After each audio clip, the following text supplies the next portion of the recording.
It's time once again to slip into your camo, grab your bow, and join us out in the field for another episode of the Up North Journal, presented by PSE Archery.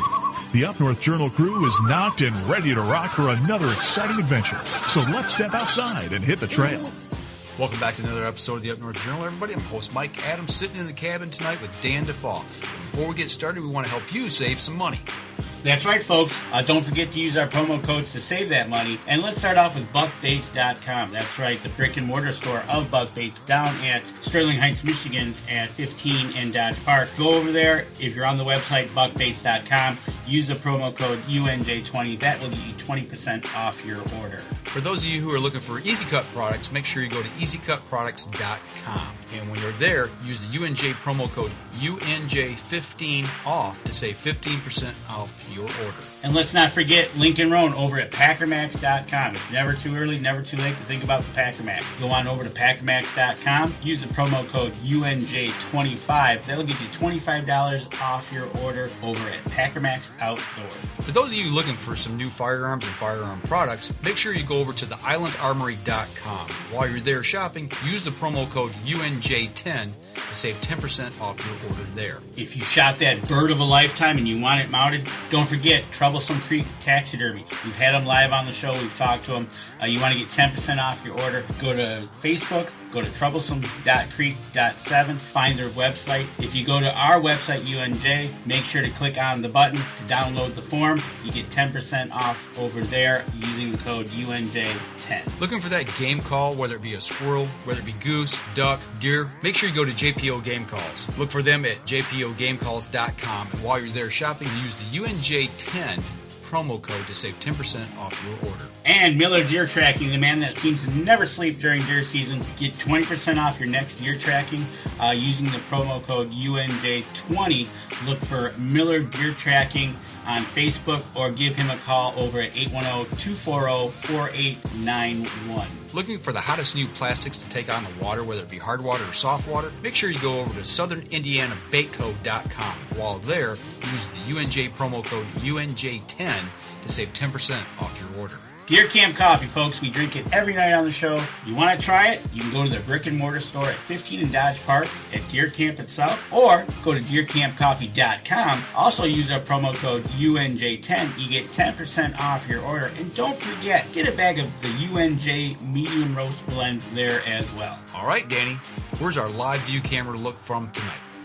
That's right, folks. Overlooking the Detroit River, where it's a nice balmy, about 22 degrees. A bit breezy, you can tell by the flag, but that is a live shot looking up and down the river at the Dawson Museum. And you're going to see this shot as we stay here for a little bit. You can see the wind blowing the antennas, but there is not a stitch of ice on that river. A little bit on the shore, but nothing in the main. Wow. A balmy 22? A balmy 22, and with that wind, probably not... a little warmer. But Yep, there you go. You can see the waves. Yeah. It's February 1st. We've got waves on the Detroit River. So, well, welcome back to another episode of the Up North Journal, everybody. Sitting here in the cabin. 22 degrees in Detroit. It's probably 20 here. This morning it was -1 when I went to work, so it's been chilly the last couple of days. It's going to be chilly for the next couple of days. Well, and it's kind of funny.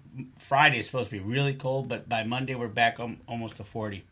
You know, last week we talked with Adam Wynn. He went up to Little Bay to Knock, did some walleye fishing up there on the ice, and we did some talking. You did some talking with somebody we know that's in the walleye industry and got this interview set up tonight. I did. You know what? It was really nice, and we'll talk to him about this when we get him on the show. But getting back to these shows, these public shows that we run through the first 3 months of the year, seeing all the people there just walking around, and you know, once I seen this guy sitting in his chair and he had a moment break, I had to jump in and talk to him. You talk?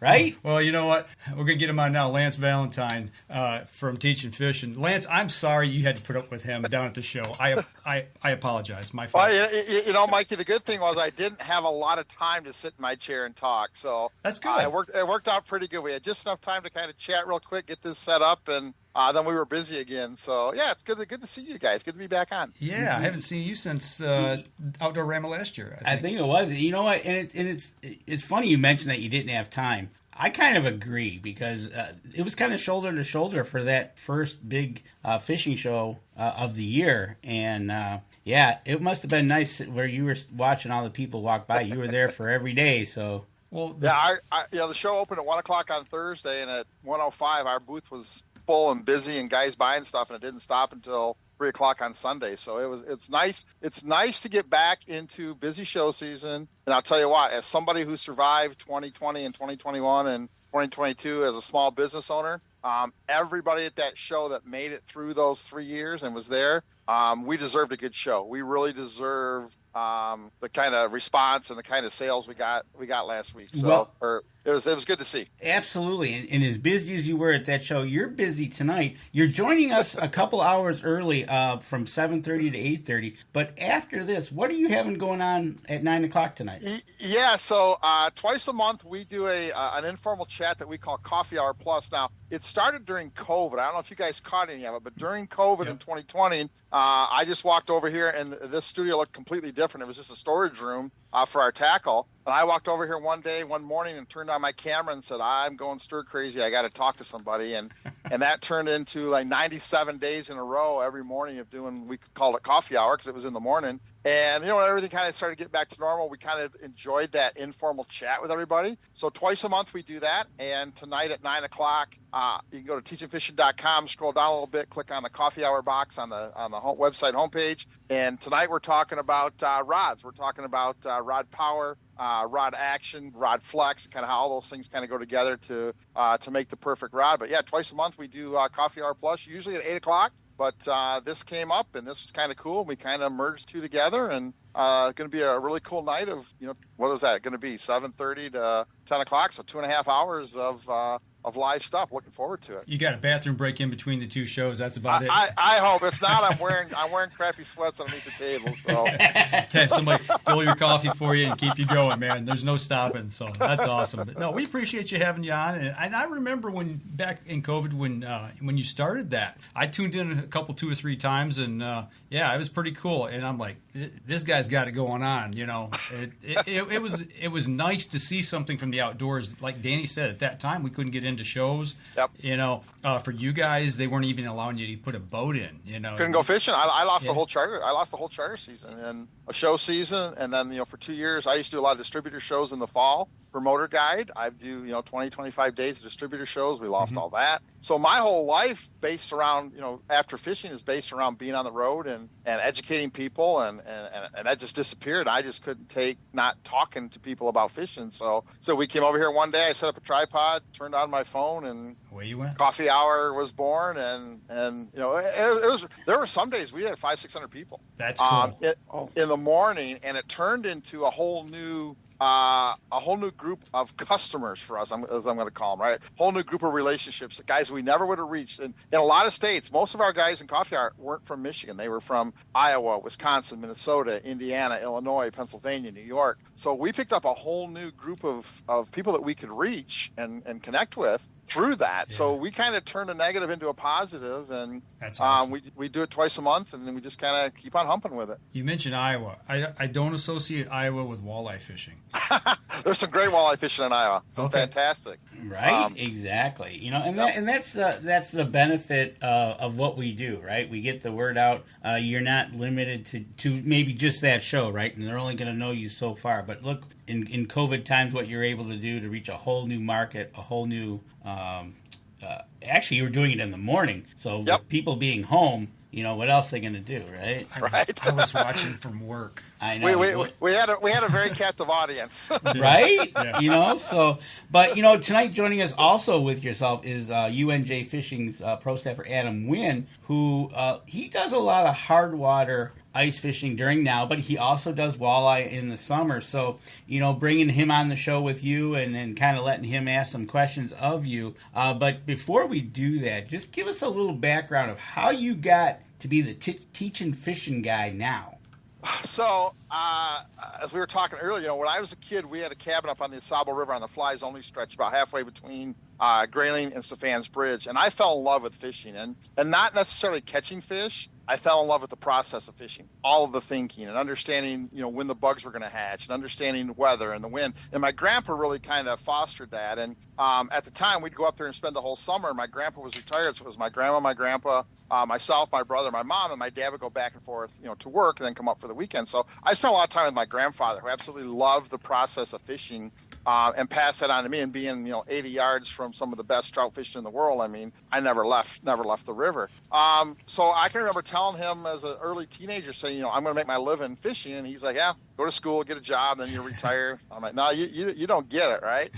But then, so I did fish a little bit. I really wanted to fish. I got into bass fishing after trout fishing. That was kind of my first transition into lake fishing, and then this walleye fishing thing started. And a lot of guys weren't doing it, so we started fishing Saginaw Bay. I bought a Lund boat in 1988. Started doing some more walleye fishing. And then life comes along, right? You find the right girl, you get married, kind of life. You get a real job, and things kind of go. And I can remember I was working at a bank. And I can remember sitting one day going, I just don't want to do this anymore. I really, really want to try this fishing thing. So talked to my wife, and we made some agreements. And 1996, I jumped into tournament fishing. In 2000, I quit my job at the bank and went full-time into the fishing thing. And I always wanted to be a full-time tournament fisherman, just traveling the country and fishing tournaments. But you can't do that. There's very few guys who make a living on the water. So the seminar started in the late 90s at the original Outdoor Rama was kind of our first seminar, the Pontiac Silverdome. And then we got into doing some stuff at Gander Mountain stores throughout the state. And the seminar thing just kind of took off, and it just kind of rolled into where we are now. So, my whole life, every day, I get up every day with one goal, and that's to make somebody a better angler with whatever we do, right? Be it on the water, be it a seminar, be it an article, be it something like this, whatever the case may be. So that's what I've been doing now full time since 2004. I fished my last tournament in 2005, went full-time guiding in 2006, and I do about 160, 170 charter trips a year, and then all of the education stuff, the seminars and the show, and here we are. So it's a great life. It's not a great living. It's a great life. Sometimes you have to sacrifice one to have the other. I love my life. I wish, like everybody, wish I made a little bit better living, but I love my life. I love the people I get to meet. I love the people I get to spend time in the water with. I love what my life brings me and what allows me to do. So I wouldn't trade what I do. I'm the luckiest guy in the world. I would not trade what I do for anything. Well, money can't buy you happiness, Nope. And you're one of the best fisheries in the world, Yeah, right. That's not that hard. Not that hard around here. Right. Yeah. Right. Exactly. So you took the leap of faith. What do you think, Adam? Yeah, you can't beat spending the every day on the water. So that's a blessing in itself. So kudos to you to being able to do that. So that's sweet. Well, we're you got anything you want to take a quick break and save it for later? You know what? We got some questions coming in, but we can take our break. Okay. And we'll come back and we'll go on. All right. We're going to step outside, take our first break, and we'll be right back after this. PSE Archery has reinvented the way you buy bows. From now on, you can make the most educated decision possible by basing your bow choice specifically on your shooting needs and goals. All you need to do is ask yourself, what kind of shooter am I? What do I want to achieve? PSE will help find the right category for you. So, what kind of shooter are you? Find out at psearchery.com.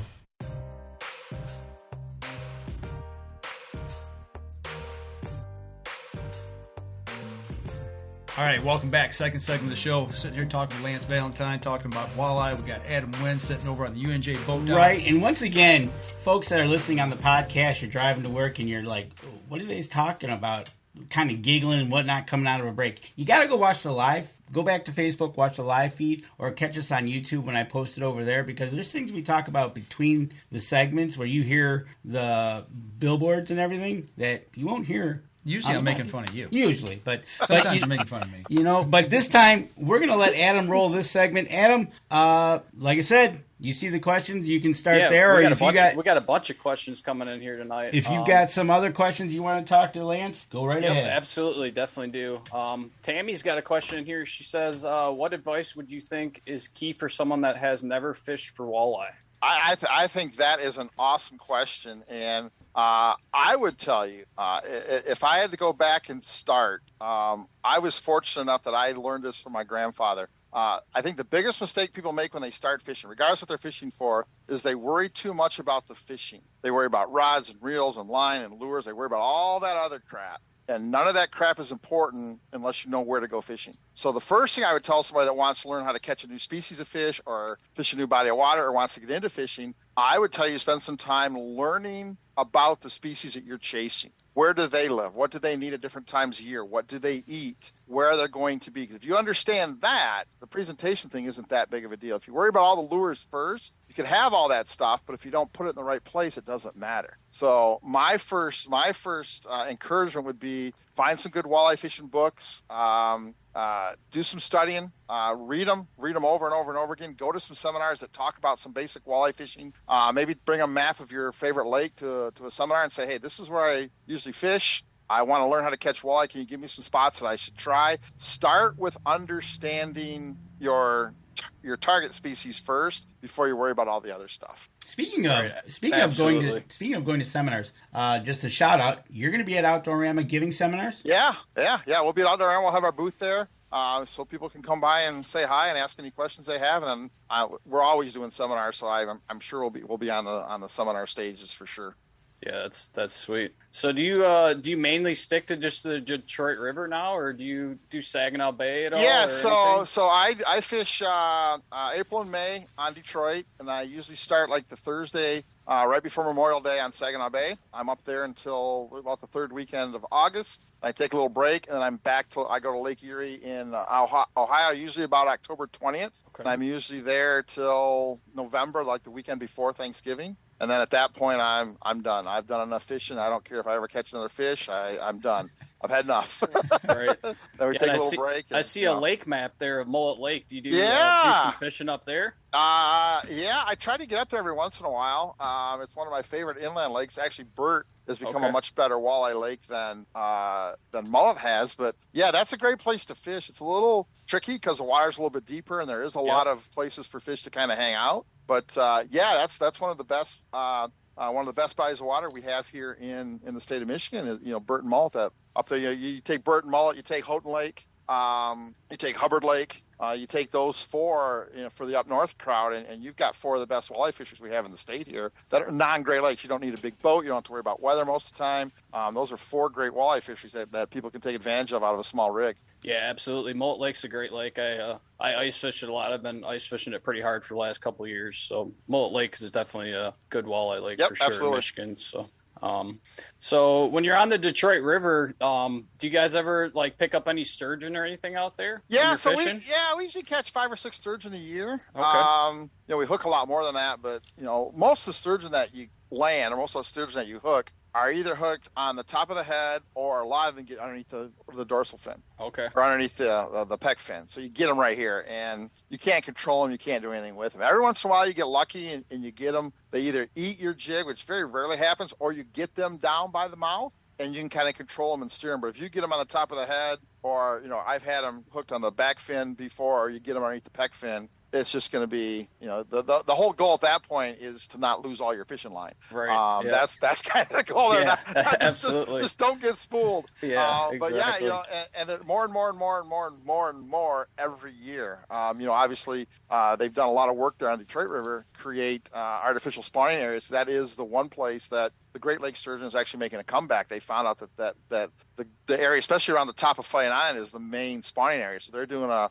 lot of work there to create a lot of artificial spawning habitat so they can bring that sturgeon species back. Very cool, very cool. So how's been the walleye fishing on the Detroit River, over the past few years? Has it been pretty good, or it's been amazing? That's awesome. I tell guys all the time, you hear your grandparents talk about the good old days. We're in the good old days of fishing. This is the best walleye fishing has been in the state of Michigan forever, and it just gets better every year.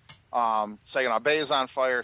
The Detroit River's on fire. Lake St. Clair and the St. Clair River are amazing. Lake Erie is Lake Erie. The walleye fishing, and actually the walleye fishing in all of the upper Midwest is just the best it's ever been.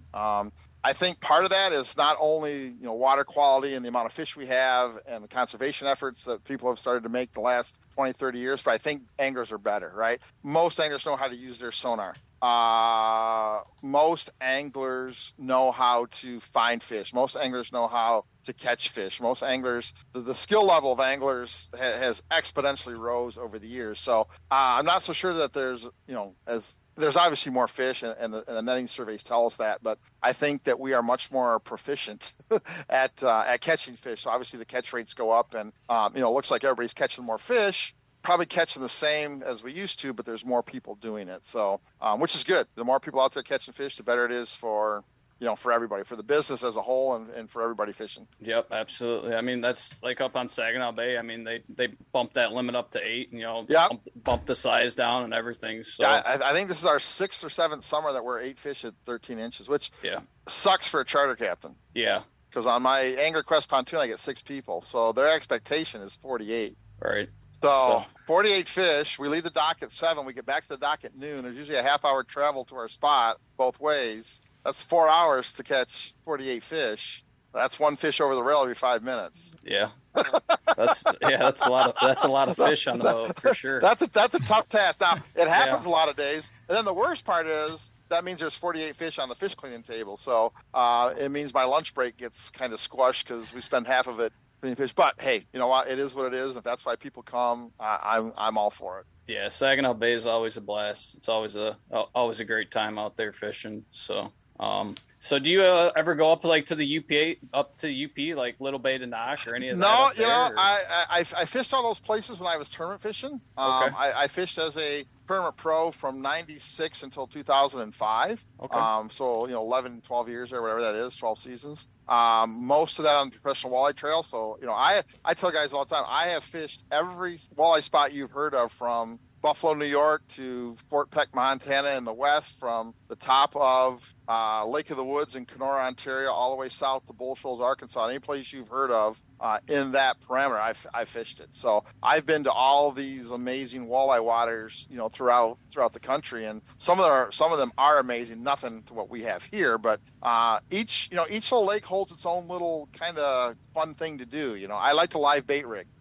Live bait rig, big chubs, 6, 7, 8 inch chubs. Got turned onto that in Cass Lake in northwestern Minnesota. And that is an absolute riot. That's just an absolute nuts. I enjoy that. So there was a lot of different things to do, different types of fishing to do. But right now, honestly, if I have 3 or 4 free days, I do not hook the boat up and go fishing. If I have a couple free days, fishing is kind of the last thing from my mind. So my fishing focus is on what I'm doing as a charter captain right now. Awesome. So do you need bigger fish like salmon fishing or any of that? So I've got a good friend on the west side, Captain Lance Keene from Steelhead Hunter Charters. Lance is a good friend of mine. I've known Lance since he was just a little kid, and we usually go over and do an afternoon and then a morning with him. Let him do all the work. We usually go over once in the wintertime and do a steelhead trip on the jet sled, and then we usually go down in February and see him for 3 or 4 days down at Isle Morado, Florida. So that's kind of the extent of my fun fishing. And when I do go fun fishing, I usually let somebody else take me. Gotcha. I just show up and I'm just a client. And sometimes I'm not a very good client, but I just show up and, here, bait my hook and, make me a sandwich. So, right. I definitely don't. If I'm going to go fishing, especially someplace I don't really know, I don't have the time to spend on, what's the cost to get started salmon fishing? Yeah. I don't have the time or the money to go over there 3 or 4 times a year, so I just hire a guide. And I would tell a lot, if anybody's listening, if you want to learn a new body of water, you want to learn a new species, hire a guide, right? Let them show you the mistakes that they made, so you don't make those same mistakes. And listen, hire a guide and listen. Nothing frustrates me more than somebody getting on the boat, paying me and taking fish, and then arguing with me. Well, why did you hire me? Right. Are they arguing your fishing technique? And it's not really arguing, right? But you'll have guys on the Detroit River go, "Oh, you ever use a MEP spinner?" Well, you go to Ken all the time, and we use MEP spinners, and I'm like, "Stop! That's not there. This is here." Okay. You got 5 hours. Focus on what you're doing here. Learn how to do this, and then you can do your other thing next time you go, right? But I'll tell you, it's one of the things I get a lot at shows. So, we believe in very specific things. And when I teach you something about fishing, it's what I believe through my experience, right? If I don't believe that it's true, I'm not going to tell you. So when I tell you something, and we have changed the way we fish a lot in the last, 6, 8, 10 years. We've gone through this progression So a lot of times at shows, I'll do a seminar and I'll talk about a certain way of fishing, and someone will come back and go, well, I talked to so-and-so and they said, I said, okay, stop. Here's your choice. You can listen to somebody that goes to the Detroit River 50 days in a row, 9 hours a day, every day for 50 days for the last 25 years. You can listen to that guy, or you can listen to a guy who goes twice with people who know how to fish it to shoot a TV show. I don't care who you listen to, but you got to pick one. I know who I would listen to if I was going to go try to do something. Be the guy that does it every single day, right? So you get a lot of that. So I would think, I don't ever go fish a new body of water without hiring a guide. If I'm going to go somewhere new, if I got a 4, 5, 6, 7 day vacation, first day I would hire a guide. And I would tell that guy, here's what I want to learn. I'm going to be here for 6 days. I'm not going to follow you around, but can you give me some idea on how the fish move and what I'm looking for? Don't hire a guide the last day to save your trip. Or don't fish all year on Saginaw Bay and go, I haven't caught anything. I'm going to hire a guide the third week of August. Hire somebody. I just booked a trip today, guys. Says I got a brand new boat. I think it's rigged right. I got some stuff for Saginaw Bay. I don't know how to do anything. Can we go on your? So he booked a charter trip, and we're going to go on his boat and get his boat dialed in. I think that's a great idea. Do it with somebody that does it every day. Let them get you dialed in. Make some suggestions on what you should buy. Too many people spend way too much money on crap they don't need before they need it, right? Just buy what you need to get the job done. Learn how to do that, and then you can start to expand. So I tell people all the time when they get started, one of my most common remarks to people getting started is slow down. Well, like you said, right? I've seen every lure on TV that catches me the fish that I want to catch, so I should go out and buy that, right? And I mean, like you said, they're all over the place. You just walk into these stores and you can see, but if you don't know how to use them, doesn't matter. Not going to matter. So the minimalist it doesn't matter, right? The so minimalist. We don't know. Mike and I never knew how to fish, Saginaw Bay or anything like that. I still don't. We don't. And so my daughter-in-law got a charter out of Saginaw Bay, and we went, and I just watched, Rock and Reel 2.0.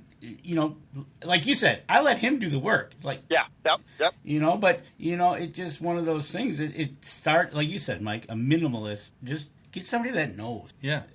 I'm sure. He gets these at shows a million questions, but they're good questions. Well, it's like if we want to learn archery, I mean, the things that we've learned over the years, we go to the people who know how to do it and teach us, so we don't spin our wheels, hours upon hours, and then go, oh, this sucks, and just right? And how many people have you seen that trying to learn to shoot and they show up and they've got sights and they got this and they got all this and they got all this and they don't even know how to anchor their release underneath their chin. Bingo. There you go. Yeah. So what have we done here? Buy a $40 bow. Learn the physical process of actually shooting the bow. Get comfortable handling the bow. Mm-hmm. Then you can. It's always about the person. Everybody wants to go from 0 to 100. And if you do that, you do a couple things. Number one, you spend a lot of money you don't need to spend. And number two, you end up frustrated. The last one's the big one because then you quit. You quit. Yep. You just don't want to do it anymore. And I think we lose more people at that stage, the frustration stage, than anything. We have if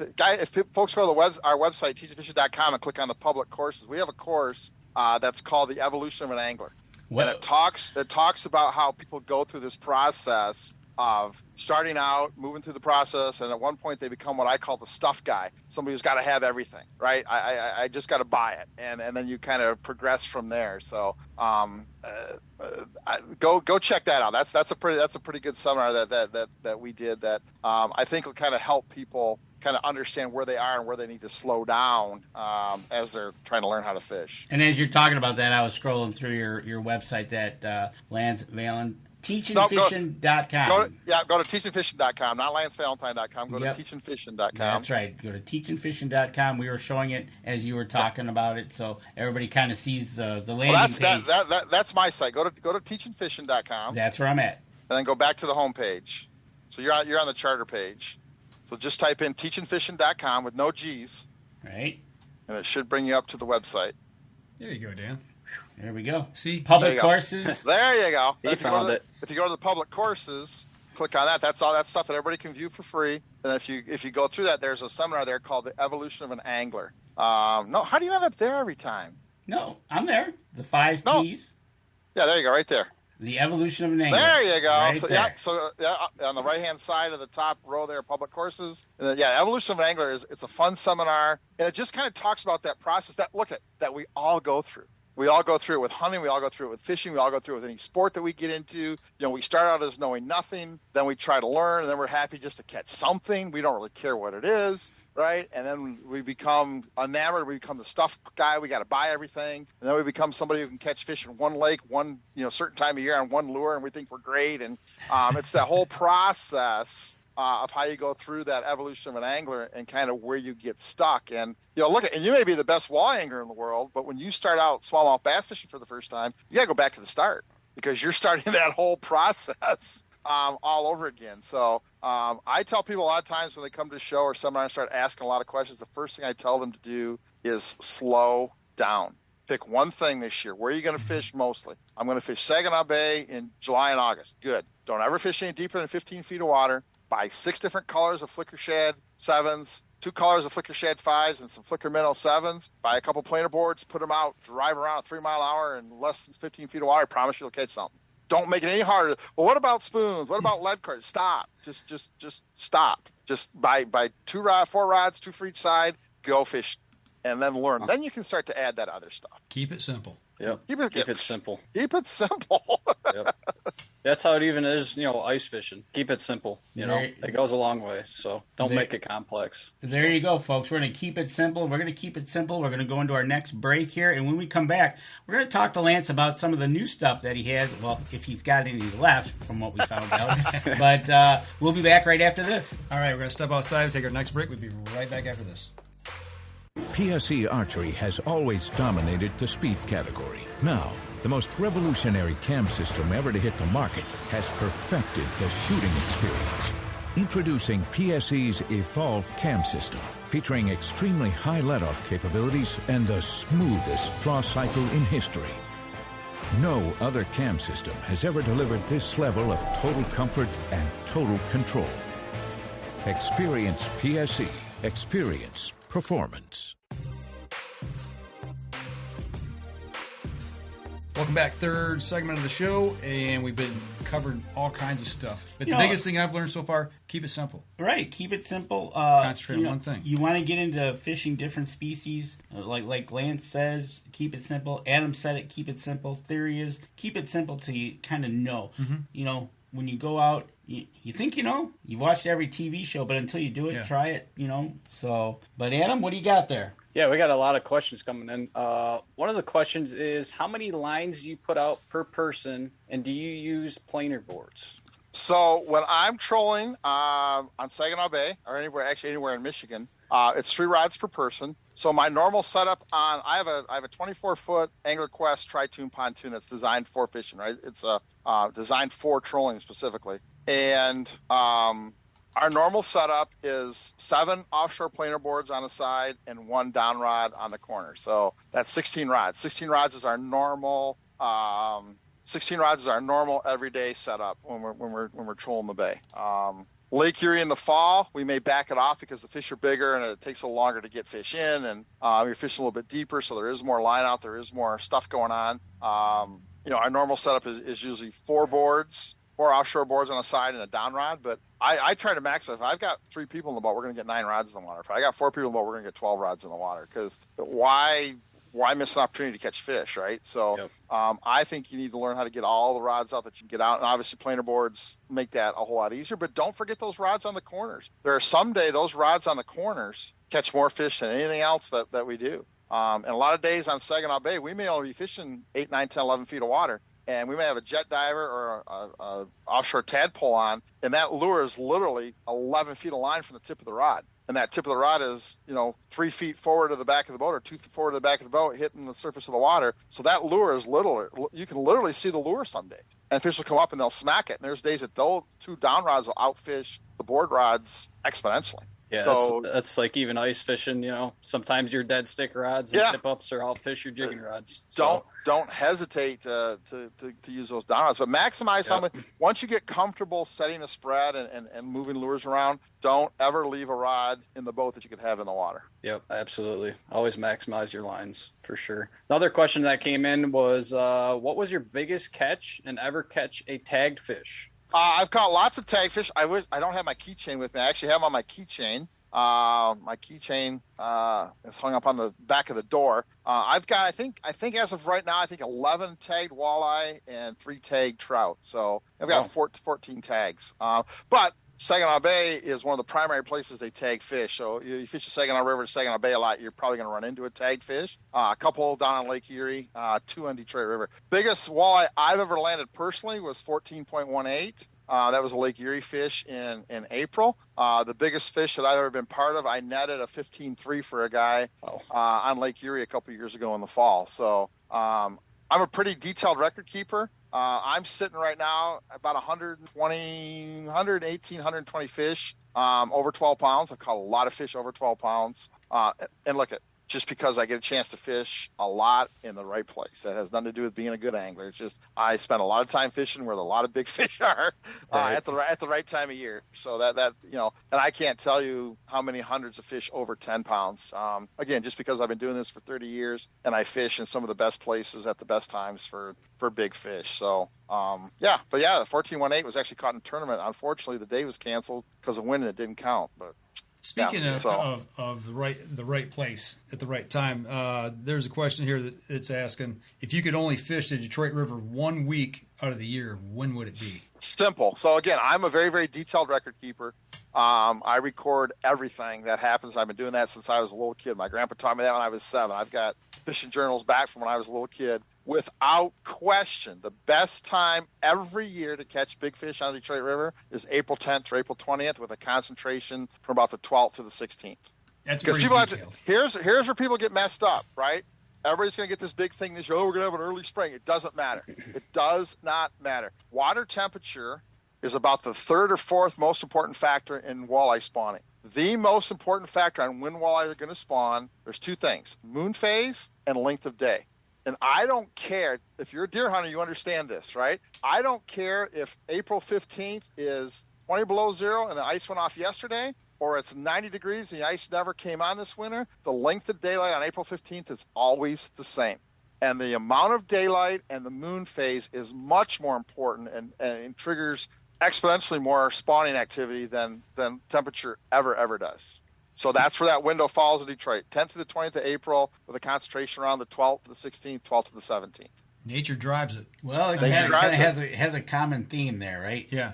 With deer hunting, November 15th. Yep. It's nature drives it. And it's the amount of daylight. Yep. If you understand big bucks, you understand big walleye. You just got to transfer that knowledge to the water. It's the same thing. It's the exact same thing. And there are guys who trophy hunt for bucks or trophy hunt for walleye, and they'll go 25 days and not fish, and then they don't stop fishing for 7 days. Right. Huh. Right. And because those are the right 7 days, and it's the same thing. But that's 10th to the 20th, like so that concentration around the 12th through the 16th or 17th is definitely the time that most years. Now, I catch pre-spawn fish, 10, 11, 12 pound fish on the Detroit River. I've caught them Memorial Day weekend. So it's not a window where it happens and it's done. That's the biggest misconception guys have about the Detroit River is, there's this run and the run's over. The run ain't over, and it's not a run. It's a migration, completely different thing. And there are pre-spawn fish coming in the Canadian side where the water is colder, faster, and deeper. There are pre-spawn fish with 10, 11, 12-pound fish full of eggs that do not even come into the river to spawn until the middle of May. Yeah. So it's not this window. It's done. It's over. There's no big fish left. That is an absolute fallacy that I wish folks would understand more, that some of the best fishing happens in May on the Detroit River. A lot better fishing than April. So there you go. So April, be out there, folks. You can, for a small nominal fee, he will tow you out to the spot. Just joking. I tell guys all the time, if they want to come and catch a buck, if you want to come fish in shirt sleeves and catch as many 3 to 6, 6.5 pound fish as you want to catch, and you actually beg me to take you in, it's the 2nd, 3rd, 4th week of May. That never happens in April. Right. So there you go. It's May. And if I wasn't if I wasn't 110 miles one way away from home at Detroit, I would stay a lot longer.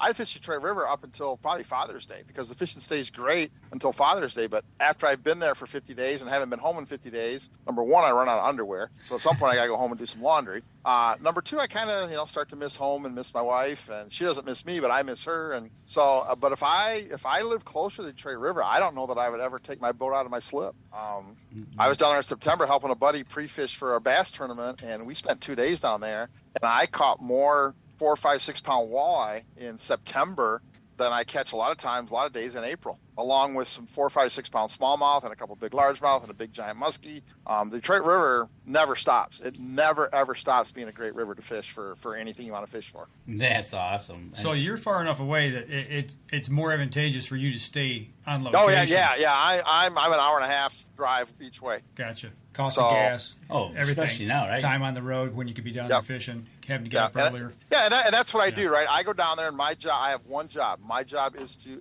and this is how I it's kind of funny to hear guys how they got it. I'm like, man, think about what happens in April, May. What are you doing every night? You're home. You got the lawn to take care of. The lawn's growing. The garden's got to be done. This and that, right? And all the summer, spring projects. I don't have to do any of that. My wife takes care of all of that. I just go and fish and bring home a gallon baggie full of $100 bills. That's my job for April and May, is to go fill that baggie back up. I'd watch how you transport that money. You ever get pulled over, hundreds in a baggie might not be the greatest thing. Step out of the vehicle. And it's funny. I've been married for 32 years, and I absolutely adore my wife. And there will be times that I'll call her, and I'm like, we haven't talked in 3 days. Because there's really nothing, what is there to talk about? She's doing her stuff. She's got a job. She's taking care of the house, so I can do my job. I'm doing my job. I'm up at 5:30. I'm down from Marina. I'm taking care of the boat. I'm taking customers out. I have lunch. I take a little nap. I take customers out. I take care of the boat. I go back to the house. I have a little bite to eat. I fall asleep. I mean, that's my life for 50 days. You're a lucky man to have a wife. Oh, yeah, without question. That works with you that way, because without question. We've all seen it in the outdoor industry, man. That kind of stuff can split a family or a marriage apart quicker than anything. Yeah, I could tell you stories, especially when I was tournament fishing, guys that showed up with 2 trucks, one pulling their boat and their buddy pulling a trailer with all their stuff in it, because their wife told them, if you go fishing this weekend, you're not coming home. Yep. Oh, there you go. So it happens a lot. With their gear. Yeah. Right? So, we talk about the river, we talk about the bay, we talk about Erie. Do you ever get up to Lake St. Clair? I fish the bottom part of Lake St. Clair, the bottom or the bottom 2 miles. Sometimes in the spring when I'm walleye fishing. It's definitely something that's on my list. And I got a lot of friends that fish down there. I have a lot of invites to go. I just need to do it. I fished Lake St. Clair one time in a professional walleye trail tournament, and it was nuts. We fished it on a Saturday, and a Thursday, Friday, Saturday, and the traffic just drove me bonkers. Not the fishing traffic, the idiot traffic, right? But I would like to get back there and spend some time in the spring, especially in the fall. I like to get back there and do some fishing. So, as I go every year, I try to find more days to just go fishing for fun. Obviously, I have a group of friends that love to fish, so I'm trying more and more to take people up on these invites. Come on down and just fish in the boat. So, but yeah, if you can get on Lake St. Clair, it's one of the best bodies of water we have. Right, exactly, and all these bodies of water, any time of the year is a good place to go fishing. But you got to have the time to do it, and the time right now is to go to our last break. All right, and when we come back, we got to talk about these lures you got that you're almost sold out of. All right, we're going to step outside and take our last break, and we'll be right back after this. Acceleration is part of PSE's DNA. PSE pioneered the speed movement. Now they've developed the vapor category to help you find the most powerful bows on the market to fit you. High speed equates to intense power and building the momentum you need to be successful. Are you a vapor shooter? Find out at psearchery.com.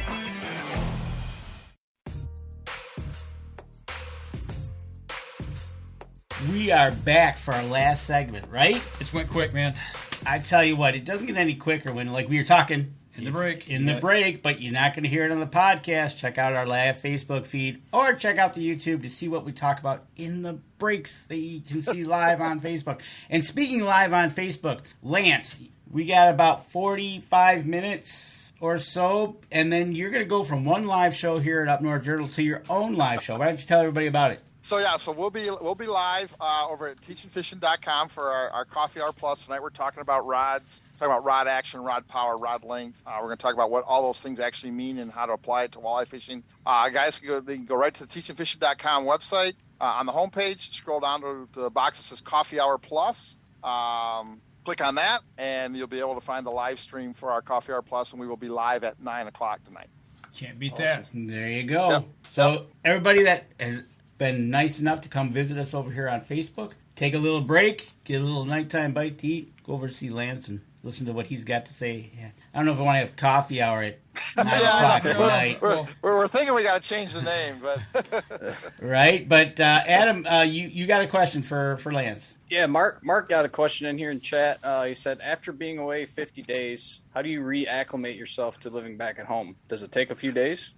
That's an awesome question. And I'm laughing. It's not really hard for me. It's hard for my wife because she has been 50 days without me around, without stuff thrown on the floor, without shoes running out. You know how that goes, right? So it's a bigger deal for her. So it actually takes us about 2 weeks. To kind of get used to living together again, because it's been 2 months basically. For me, it's not a big deal because I just keep doing what I've been doing down in Detroit, but that bothers her because that's obviously that's her ballywhack, right? Yeah. But it doesn't really last that long because I usually get home on Sunday.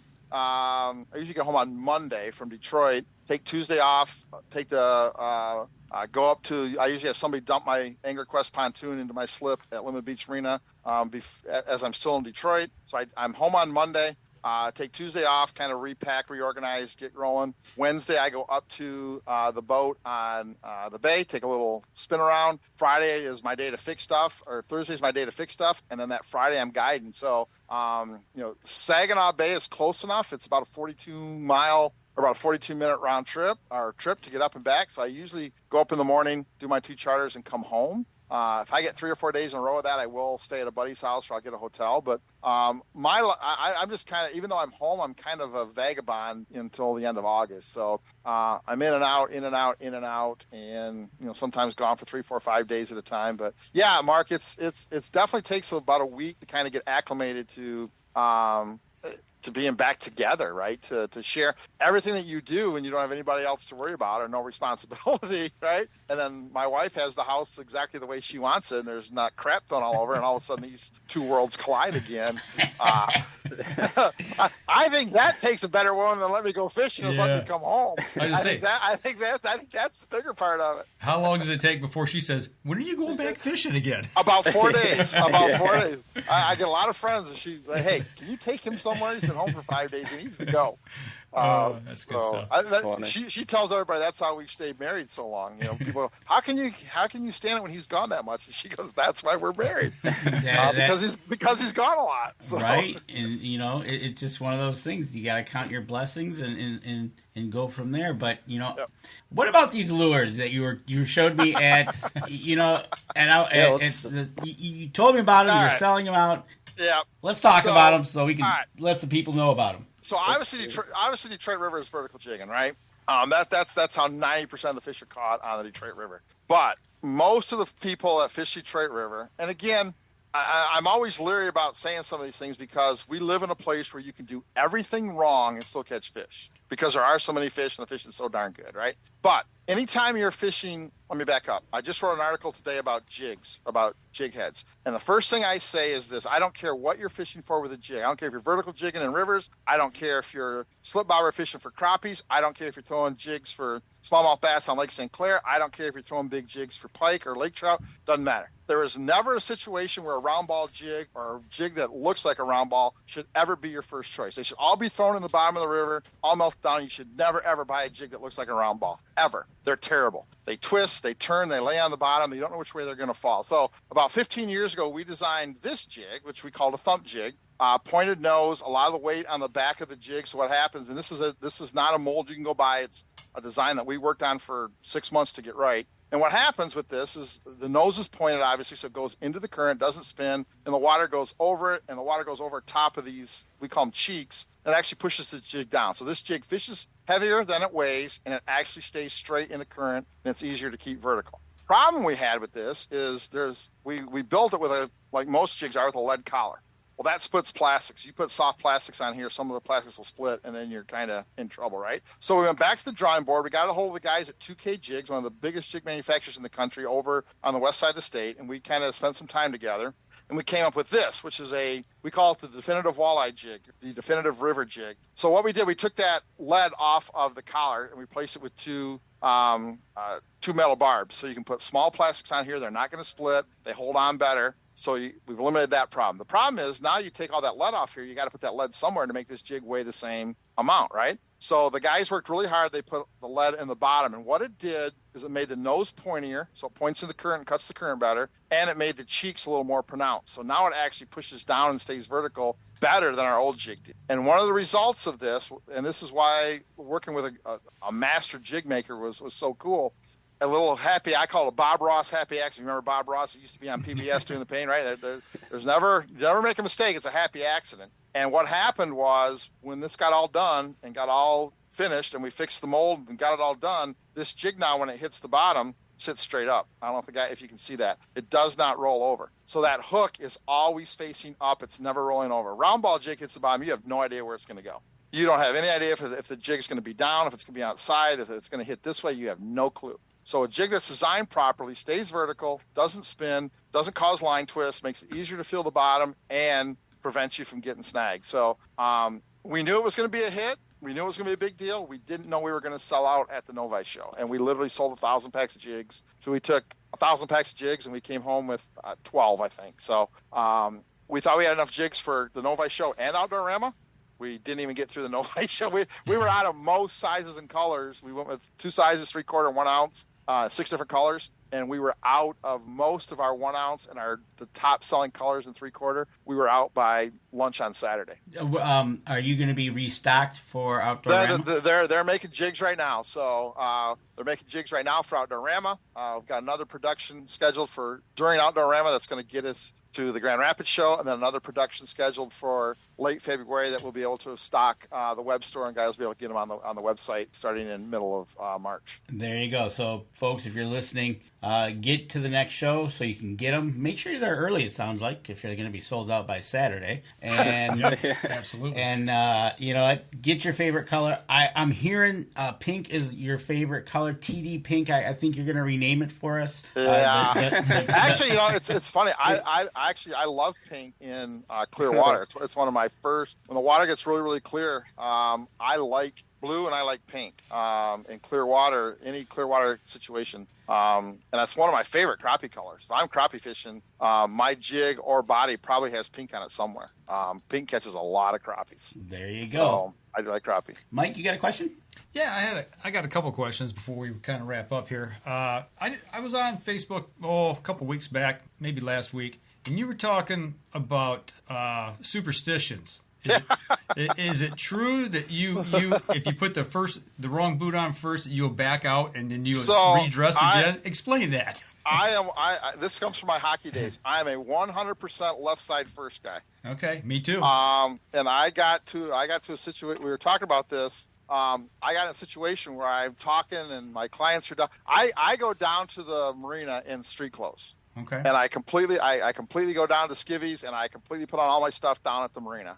There's another story for that another day. Why I do that. But I went down there and I was talking and you know, a bunch of guides around there. It was a busy time of year and my clients are there and their clients are there and there's a bunch of people there. And I put my boot on. I'm like, son of a gun, I put my right boot on first. And I took everything off. 3 layers of underclothes, rain gear, boots, socks, everything off, back down to my underwear, started over and make sure the left side went in first. Yes, I am absolutely a nut about certain things. Don't ever show me a banana when we're fishing. Not just bananas. Don't even show me a banana. No, it doesn't. I don't care how many pictures I see of guys catching fish with 6 dozen bananas in the boat. Not happening in my boat. I will throw you out. What is the banana in the boat thing? I mean, I've heard this so many times. So there's 2 things, right? It originally started, bananas had a lot of spiders. Okay. So what would happen is you'd put a bunch of bananas on a boat and you'd get spiders on the boat, right? Okay. But what happens, and I had a friend, this is a true story. I had a friend who did not believe me. The oil on the outside of a banana, fish don't like. Oh. They do not like it, right? And my buddy didn't believe me, so he went down. We got a place here in Flint at Holloway Reservoir called Stepping Stone Falls, or Mont Lake. Yeah. And there's a little pool there, and it's usually loaded with 6, 8, 10, 12 carp. And he went down there and cut off a piece of banana peel because he didn't believe me. Cut off a piece of banana peel, threw it in the water. Carp came up, sucked it in, spit it out. Another carp came around, sucked it in, swam around a little bit, spit it out. Right? A little bit later, another carp came around. Hey, look at Mark. Sucked it in, spit it out. Right? He goes, 4 or 5 different carp, sucked it in, spit it out. He goes, I threw another piece in there. Another fish came in, sucked it in, spit it out. And he goes, all of a sudden, the carp were gone. There wasn't a single carp in that hole. Wow. I've never heard that before. He goes, now I believe it. So I'm gonna finish with this. We had guys on the boat. We had a group of old guys a couple years ago, and it was on Saginaw Bay, and it's 10 o'clock. You know, we left the dock at 7. It's 10 o'clock, 10:15 maybe. We got to be back at the dock by noon. We got like 5 fish, and this guy opens up his cooler and pulls out a banana. This is a true story. And I look at him and I go, unless you're gonna die in the next hour and a half if you don't eat that, you need to throw that damn thing over the side of the boat. He's like, wow. I'm telling you, unless you're going to die, unless you need that right now to live for the next 2 hours, that banana needs to go. Say what? So I put a pair of gloves on. I threw that banana behind the back of the boat, and this is no lie. Before that banana got out of sight, we had a triple. That's 100% a true story. A true story. You just had to get rid of the banana. That's crazy. And we ended up with a full box that day. And the next year, about April, the guy called me. He goes, hey, this is whatever his name was. He goes, we want to book another trip. He goes, you might remember, we're the guys that had the bananas. Like, oh, yeah, I remember. Trust me, I remember. You're the guys with the banana. I know who you are. That's a true story. And wow. I will go to my grave telling you, do not bring a banana in a boat ever. Could I invite you to a Halloween party and have you dress up as a banana? No, because it's funny. I like bananas. I'm a big banana guy, and this time of year I'm eating bananas because they do help me with some health things. But 30 days before my first fishing trip, I stop. I don't eat a banana. That's funny. From 1st of March until fishing season is over. I'm just telling you. All right. We're getting closer. Okay, so I do have one more question. So, Adam, you got any questions left for Lena? I got one question. If you could only fish one body of water, whether it be Saginaw Bay, Detroit River, or Lake Erie, which would it be? Are we talking about one day or for the rest of my life? For the rest of your life. If I had to go fishing at one body of water for the rest of my life, it'd be Detroit River without question. Okay. It's not even a close second. I can catch anything I want to catch. I can fish any way I want to fish. And I can catch fish 365 days a year, 24 hours a day on the river. And I usually don't have to worry about weather, right? It's very, very rare that I have to worry about weather on the Detroit River. So, cool. Yeah, Detroit River without question. Very cool. All right. Mike, got a question? Yeah, last question here, and then we'll wrap up. This is more of a kind of philosophical. You talked about fishermen being more knowledgeable now, getting better equipment, better techniques, and things like that. And this is coming from the conservation side of things. Because we're doing a lot more to our waters now, especially around here around the Great Lakes, trying to make the fishery healthier. Are we as an outdoorsman group, and I don't want to just say fishermen or hunters, but as an outdoors group, are we getting better at what we're doing and making it a good impact into the outdoors, or are we still not quite there yet? We got a long way to go. I don't think we're quite where we need to be, but I think we're much, much, much better. I think people's attention to what they throw over the boat has changed in the last 20 years. I think the attention to leaks in a motor or gas or oil has gotten better. I think attention to what's going on environmentally with policy and procedure. I think we pay more attention to that now than we ever did. I think we're doing. I think as a group we're doing a much, much, much better job. I think we're doing a better job of passing on to the next generation. Right. Mm-hmm. I don't think you see. I don't spend a lot of time on shore, but I have a couple friends that do. And I don't think you see as much trash on the shore as you used to see, right? It used to be everybody would, you drink a pop or a beer or whatever. You never thought about not dropping it. You just dropped it. Mm-hmm. Now I think most people are cognizant about taking a bag with them or putting it in a cooler or taking it back out. I think we've come not as far as we need to go, but I think we've come a long, long way with that. And I think a lot of that has to be credited to a lot of the fishing companies have made conservation and taking care of the environment. I think they've made that part of their policy. Berkeley does a great job of some of the things that they do. I think the whole industry has gotten more into taking care of the outdoors. And I've always said this, the most valuable resource we have in the Great Lakes, I don't want to get political here, but the most valuable resource we have in the Great Lakes is not the fish, it's the water. Mm-hmm. There are a lot of people who pay a lot of money for the water we have. Yep. And the people that want that water, they are doing everything they can to stop the next generation from fishing, to make it hard for us to get access, to make it more expensive, right? To, letting some people net in places they should net. They're doing all these things they can, because the minute that nobody cares about the water, they can get it at a cheap price. Then you can sell the water. It doesn't matter. So we have to be very, very cognizant that we as a group, every outdoorsman, duck hunters, waterfowlers, turkey hunters, deer hunters, anglers, we have to, as a giant group, say it's important to keep that water clean. It's important that people care about the water, because the minute people stop caring, that water's gone. Absolutely. There you go. Yep. Real quick, we're winding this down as quickly as we can. Yeah. I'm going to get yelled at if I don't do this real quick. But you're out on the boat. What's your favorite snack to have? So I am a red licorice guy, but it has to be Cabela's red licorice.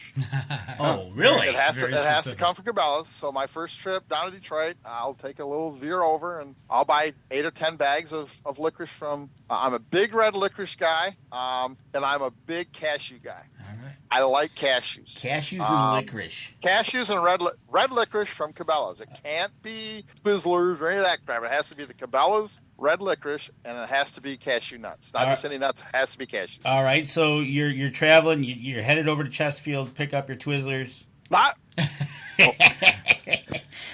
What kind of music are you listening? What are you listening to on the radio? Are you listening to? My playlist. I think I'm probably the only guy in the world that has Tony Bennett and Eminem on a playlist. I am very diversified when it comes to music. I like a little bit of everything, but if I get into a mood, I'm in that mood. I will tell you, trolling, without question, Saginaw Bay, country music catches more fish than anything else does. There you go. So wait, don't go like this, because not country that's been made in the last 20 years. I mean real country. Real country. The old country. Old stuff. Yeah. I'm talking Waylon Jennings and Merle Haggard and boys. Willie Nelson. I'm talking about country music, not pop country. Yeah. There but you go. A couple of years ago, I had a first mate on my boat, a little younger than I was, and he had this little girlfriend, and he had a song on his radio, and we were having a tough day, and we were listening to music, and this song came on, and while this song was playing, we caught 4 fish while the song was playing, and for 2 years, when he was first mating for me, it became our, shit's going down right now, we need to play that song. Right. So, and finally, the other question is, we've already talked plenty of stories with you, but the final question is, so the Up North Journal team is going to come over, and you're going to make us a meal. What is your go-to meal that you're going to cook us to have a meal over? Are we talking breakfast, lunch, or dinner? You know what? It's a dinner, because we're going to have a bonfire after. Oh my gosh! So I make an absolute awesome chili. I'm not a fish eater, believe it or not. I am not a fish eater, if you can believe that. So I am going to grill you up some steaks, and I'm going to make you a really cool salad with a little bit of secret stuff in there with fresh scallops on top of it. And I'm going to give you a bowl of some of my world famous chili that I make. That's what we're going to have. We're going to have a steak on the grill. We're going to have a nice salad with scallops in it, and we're going to have some chili. Sounds good. Then for dessert, my wife makes the best cheesecake you'll ever eat. So there we go. We'll have Sounds good. Turtle cheesecake for dessert. Why don't we just do this at the end of the show? I'm hungry now. I know, right? Yeah. So we don't have to I got to sit here another hour and a half. Right? But you know what? So I got the questions in. Yeah. Mark and Tammy can be happy. There you go. So there you go. Well, Lance, thanks for joining us tonight, man. It's been a blast. We hope to get you on. Maybe we get that spring bite going. Maybe we can get you on the phone or something down there. Absolutely, love to do it. Appreciate everything you guys do. Congratulations on all those shows. I didn't know you guys had gone that long. That's just amazing. This is our 17th season. Yeah, we've been doing it a little while. So, but awesome. No, thanks again. And for everybody who's listening tonight, if you're listening over on iTunes, make sure you give us a review on the podcast. That helps people who in turn help us. And don't forget, right here on our social media, give us a like, follow, share. Do the same for Lance, his pages as well. And don't forget tonight, you got to go over to Lance one more time, the plug. TeachinFishin.com. Go down to the block that says Coffee Hour. Click on the Coffee Hour Plus. and then you can find the live stream. It'll be right there at the top of the page. Click on the live stream, and we will be live at 9 o'clock. There you go. And Adam, that's your homework for tonight. You got to go over and you listen. I'm definitely going over there. Definitely going to be watching for sure. All right. Well, that's going to do it for us this week. Next week? Next week, Lance, get this. I think you've seen them at Outdoorama, the college bass fishing. Yeah. Next week, we're going to have the guys from CMU and WMU, Western Michigan. Oh, that's you're not going to have them. You're not going to have them together, are you? Yes. We're going to let them go at it. So I'm a Bronco alumni, and I would never sit in the same studio with someone from Central Michigan. They're not going to be. We got to separate them. Okay, gotcha. Okay, all right. That's funny because I did kind of state this, and now like you guys can't beat each other up here. All right, we're going to try to do this. There's no way a real Bronco would ever sit anywhere with a chip. Ever. Right. So we're going to have them on. Would not happen. We're going to have them on next week. Talk about their bass season, but yet talk about, because they're not funded by the school, what they got to do and what they are doing. Because I think they're going to be at Outdoorama again to get into all this fishing stuff. So that's next week. That's next week. Wednesday at the same time here, 7:30. So I bought a Bronco Bass shirt this year, so we're ready to go. I got one too, maybe. All right. Y'all take care. And everybody out there that's listening and watching, take care as well. We'll see y'all again next week. This episode was brought to you by PSE Archery, Deer Camp Coffee, Buck Baits, JPO Game Calls, The Island Armory, Hacker Max, Sunrise Archery, and C3 Better the Hunt Technology. Thanks for listening, and join us again here next week. Until then, remember, as we always like to say, if you're out on the water or in the woods, shoot straight and be safe. Until next week on the Up North Journal.